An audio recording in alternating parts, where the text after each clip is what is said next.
Hello everyone, welcome to Online Help Guide. Today in this video, I'm going to show you how to unfollow someone in Bigo Live. So without any further ado, let's get started. First of all, open Bigo Live application. Now click on the Me option in the bottom right corner. Here you can see the following option, tap on it.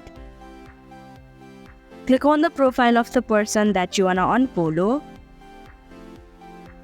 Here, you'll just have to tap on the following option in the bottom section of your screen.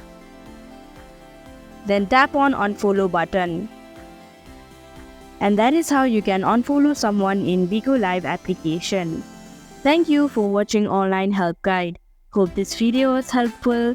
If it was, hit the like button and comment down if you have any questions or feedback.